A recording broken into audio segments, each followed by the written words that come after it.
Good morning and welcome back to the Cape Epic. Stage 3, and it was 22 degrees this morning at 5 o'clock in the morning when I left Stellenbosch. Getting here to Paarl, it was still 20 something. It is going to be 36, 37 down here in the Flactus, and it's going to be 40 odd up on the Paarl mountain. So the decision was made last night to shorten the stage, 78 kilometers rather than 90 kilometers, 2,450 meters of climbing rather than 2,600. So an easier day, but not that significantly easier. I mean, 12 kilometers makes a difference for the amateurs. For the slowest riders, that's an hour, maybe a little bit more than an hour, hour 10. For the pros, it's going to take less than half an hour off their time. So yeah, the racing is going to be a bit fiercer, but I think also for the very fastest guys and women, they just want to get in because it is going to be absolutely brutal out there again today. Denisa McKenzie rolling past there. She's been riding well in the UCI women's competition with Michelle Reed. Looks like they're having a great time, really enjoying the riding. But yeah, yesterday at time trial, 66 kilometers, and it was really, really hot. We got hot very early on, from like 9 o'clock onwards. It was hot. Temperatures were high 30s. I think definitely up to 40s on the road. One of the riders, Johannes, told me that his Garmin read 45 degrees with that refraction off the road. So yeah. It was brutal out there, and it's really taking its toll. 2 tough days in a row. A third one was going to but it's still going to be really tough. On the racing side, thus far, Nino Schurter and Filipo Colombo lead overall. They now have they won by another 33 seconds. Sorry, they extended their lead by 33 seconds yesterday over WILIER-VITTORIA, and so they are now at 44 seconds ahead of the Italians. The Italians still looking very strong. See how they go today.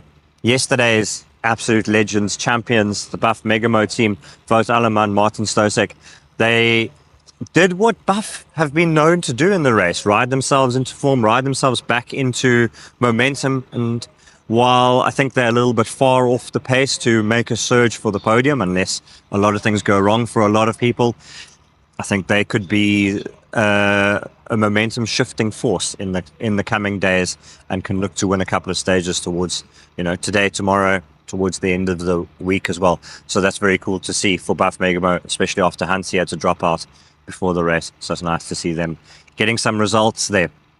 A little bit other guys, Speed Company racing. Georg seems to have 2.5 hours in him at absolute capacity. Yesterday, obviously 2:14. They finished 5th on the day. They're 3rd in GC, 3 and a bit minutes down. But yeah, they kind of have to make hay while the sun shines early on, and then survive as best they can. Seems to be the kind of trend for it. Outride Toyota, Songo, Matt Beers and Keegan Swenson, they're still positive that things are going to improve. They are 7 and a bit minutes down. You also feel that things really need to go wrong for other people for them to ride themselves back into the race. They are in 5th position on the GC. So yeah, today will kind of be the day that tells if Matt and Keegan will be able to turn it around, or if they are going to be just unfortunately making up numbers at the race, or maybe they then pivot to looking for a stage win later in the race. We'll see. Women's race, Annika Langvaart, Sofia Gomez Villafan won yesterday by just over 2 minutes. They now lead the overall by 6:58 from Vera Laza and Alexis Sakada. Vera and Alexis were second yesterday. They had a puncture, a couple of issues in the run-in, ended up losing out on second by a matter of seconds to Cannondale ISB Sports, who had a really good day. Tess Kortekas, of course, former triathlete, former Ironman race winner. So yesterday's time trial really suited her strengths to perfection.